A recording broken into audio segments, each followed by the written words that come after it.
결국 일본의 아베가 오늘 비상사태를 선언합니다. 도쿄 등 총 7개의 광역자치단체를 대상으로 다음 달 6일까지 한 달간 시행됩니다. 그러나 아베의 이번 발표에 대해 해외 언론에서는 너무 늦은 조치, 적극적인 조치가 없다 등으로 보도하고 있습니다. 즉, 호소문이거나 메시지 정도의 효과뿐이고 폭발적인 전파를 막기 위한 조치는 거의 없다고 보고 있습니다. 해외 언론에서 지적하고 있는 것과 일본 내부의 심각한 고민을 정리해봤습니다. 이미 일본에서는 도쿄 등 일부 도시는 이미 최종 판정자들의 수가 지정 의료기관의 병상 용량을 훌쩍 넘겨버렸습니다. 집중치료실을 가진 핵심 병원을 늘리기 위해 의료 종사자와 시설, 장비의 확대를 검토하고는 있습니다. 결국은 지금 상태로도 일본은 환자를 수용하고 치료할 수 있는 한계에 이미 부딪히고 있었던 거죠. 미국 CNN은 일본 정부는 비상사태를 선언하면서 1조 달러, 약 1224조 원을 투자하기로 했다고 보도했습니다. 미국은 최근 2조 달러, 약 2448조 원의 경기 부양책을 발표하는 등 프랑스, 영국, 이탈리아, 스페인 등 주요 국가들도 막대한 지출 계획을 발표했다고 지적했습니다. 그러면서 CNN은 도쿄 도지사가 4월 12일까지 1350만 명의 주민들에게 가능하면 재택근무를 하도록 권유했지만 많은 근로자들은 그대로 사무실로 계속 출퇴근했다. 2019년 정부 데이터에 따르면 전국 기업의 80%가 직원들이 원격으로 일할 수 있는 능력이 없으며 일본의 직장 문화는 사람들이 집에 머무르도록 설득하기가 어렵다 라고 마지막에 지적하고 있습니다. 사회적 거리두기와 외출 자제가 아주 중요한 대책인데 일본에서는 잘 이루어지기 어려운 상황이라는 것을 말하고 싶은 거겠죠. 영국 BBC 방송은 아베의 비상사태 선언에 대해 이미 너무 늦었다. 미국 등 해외에서는 일본이 사회적 거리두기를 시행하지 않거나 광범위한 검사에 적극적이지 않는 것에 대해 매우 비관적이었다. 전문가들은 도쿄에서의 상황은 이미 쉽게 통제할 수 없는 수준을 넘어섰다고 보고 있다 라고 보도했습니다. 해외의 많은 기자들은 BBC의 이 기사를 링크하면서 아베는 도쿄, 오사카 등 5개 지역에서 긴급 상황을 선포하지만 너무 늦었다. 그리고 아베는 적극적이고 의무적인 도시 봉쇄는 없을 것이라고 하는 등 안일한 대응이다 라고 트윗을 하고 있습니다. 일본 내부에서도 너무 늦은 조치, 근본적인 해결책이 없는, 곧 의료 붕괴가 시작 등으로 비판이 쏟아지고 있습니다. 일본 동양경제 온라인판에 7일 아침에 올라온 분석 기사를 보면 국가 총력전이라는 표현을 사용하면서 가장 먼저 우려하는 것이 의료 붕괴입니다. 그동안 숨겨왔던 전파자와 판정자들이 급증하면서 병원에서 의료기기와 장비 등이 부족한 상태가 된다는 거죠. 그리고 중증 판정자에 대한 대응이 늦어 불행한 일들이 속출하고 의료 종사자들에 대한 전파와 2차 판정 사태까지 발생할 것으로 보고 있습니다. 이렇게 전파와 판정이 폭발적으로 증가했던 스페인이나 영국에서는 국제전시장, 미국 뉴욕에서는 센트럴파크 등이 가설병원으로 사용되기 시작했습니다. 미국에서는 군 병원 선박이 투입되는 등 정말 전쟁통의 야전병원의 풍경입니다. 일본도 이렇게 따라갈 수밖에 없는데 일본은 준비가 전혀 되어 있지 않다는 거죠. 그래서 일본에서는 구체적인 가이드를 마련하고 있습니다. 도쿄는 4월 6일부터 일부 소규모 호텔과 모텔을 격리시설 등으로 활용하기 시작했고 이미 여러 번 검토한 것처럼 조만간 도쿄올림픽 선수촌도 활용할 것으로 보입니다. 도쿄는 이미 1000개를 확보했고 곧 4000개 침상을 확보하겠다고 합니다. 그러나 전문가들은 이 병상도 감당할 수가 없을 것이라고 보고 기존 경증 환자들을 계속적으로 수도권 외곽으로 이송하기로 했는데 문제는 그 이송 차량의 수급과 운영진에 대한 감당을 할 수가 없다는 것입니다. 전혀 준비가 되어 있지 않은 상황에서 침상 돌려막기처럼 로테이션을 짜겠다는 것인데 직원 및 의료 종사자들의 로테이션을 어떻게 짤 것인지에 대한 준비가 없다는 거죠. 일본 언론에서는 병원 내 의료진에 대한 전파와 2차 판정이 발생한다면 최악의 상황이라고 보고 있는데 의료진들이 사용할 방호복이 지금 터무니없이 부족하다고 합니다. 아무튼 실제 일본은 총체적으로 준비가 안 되어 있는 상황입니다. 이런 일본 기사들을 검토하다 보면 도대체 얘들은 그동안 뭐하다가 이제 와서 이런 걱정을 쏟아내고 있지? 하는 생각이 들 정도입니다.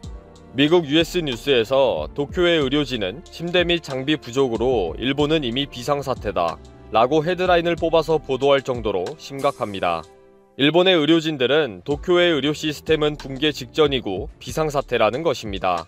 최종적으로 판정을 받아서 병원에 몰려오고 있는데 이미 입원하고 있는 중증 환자들을 다른 곳으로 이송할 대책이 전혀 없다는 것이고, 전체 병동을 비우지 않으면 현재의 시스템으로는 대형 병원 전체로 전파되는 상황을 맞이할 것이라고 우려하고 있습니다. 또 막상 인공호흡기도 많이 부족하고, 또 문제는 이를 제대로 사용할 수 있는 의료진들도 많지 않습니다. 이런 상황에서도 이제 와서 검사를 확대하겠다, 마스크 생산을 늘리겠다, 검사 키트를 개발하겠다, 아비간을 사용하겠다 라고 말만 하는 아베 때문에 앞으로가 더 걱정이 된다는 일본 내부의 신음소리가 상당합니다. 이번 기회에 일본은 후진국으로 내려앉을 것이다 라는 비관적 기사들도 쏟아질 정도이니 정말 아베 때문에 일본은 큰일입니다. 아베는 이낙연 총리가 건네는 문재인 대통령의 친서를 받고도 즉석에서 열지 않았습니다. 아베는 굳은 어조로 강제징용 문제를 꺼내면서 또다시 한국이 국제조약을 일방적으로 깼다고 했습니다. 한국 정부가 먼저 해결책을 강구하라고 목소리를 높인 것입니다. 아베는 관계를 회복할 마음이 전혀 없어 보였습니다. 일본 언론은 문재인 대통령이 이낙연 국무총리를 통해 아베 총리에게 친서를 전달하는 등 대일관계 개선에 나선 것은 내년 봄 총선을 의식했기 때문이라고 주장하기도 했습니다. 더 나아가 미국이 지소미아 종료 결정을 철회하도록 압력을 가하고 있는 것이 한국 정부가 일본과의 관계 개선에 나선 이유라고도 했습니다. 일본은 한국이 지금 실리적인 이유 때문에 관계를 개선하려 한다는 주장을 하고 있는 것입니다. 하지만 정작 급한 것은 일본입니다. 이번 일본의 경제 보복으로 인해 피해를 입고 있는 것은 오로지 일본이기 때문입니다. 한국 내에서 일어난 자발적인 일본 불매운동은 한국에서 일본 제품을 거의 몰아내다시피 하고 있습니다. 한 일본 경제인은 한국의 일본 불매운동은 지독하다고 표현할 정도였습니다. 이낙연 총리는 지난 24일 일본 방문을 마친 뒤 일본 경제계 인사들과의 면담 내용을 소개했습니다. 일본 경제계 인사들은 한일 갈등으로 인한 경제 피해에 심각한 우려를 표했습니다. 한 경제인은 매출이 이렇게 격감할 수 있느냐, 국가 간 정부 간 입장 차이가 있다고 하더라도 맛있는 건 맛있는 것이다 라고 안타까워했습니다. 나카니시 회장은 한일 양국의 글로벌 서플라이 체인이 세계 경제에 매우 중요하다며 우리가 중요성을 알아야 한다고 말했습니다. 하지만 여기서 일본 상황을 탄식하며 호소하는 듯한 말도 나왔습니다. 하시모토 상임 고문은 오사카 상가에 외국인들이 많이 오는데 요새는 중국말만 들린다. 한국인들이 돌아달라는 말이 있었다고 일본 현지 서민들의 안타까운 분위기를 전했습니다. 한 참석자는 한국 청년들은 구직난, 일본 기업들은 구인난을 겪고 있으니 얼마나 좋은 상호보완 기회인가 라고 언급하기도 했습니다. 이들은 최근 일본 여행 보이콧과 일본 내 구직난을 해결할 한국인 채용에 문제가 생기고 있다는 것을 호소하고 있었습니다. 일본의 각계 인사들은 하나같이 정부가 경제를 좀 내버려 두자라고 말하고 있습니다. 정치와 경제는 분리되어야 한다는 원칙을 강조한 것입니다. 이 원칙을 깬 것은 일본의 아베 정권이었습니다. 일본 경제인들이 말하는 정부가 경제를 좀 내버려 두자는 말은 바로 아베 정권을 비판한 것이었습니다.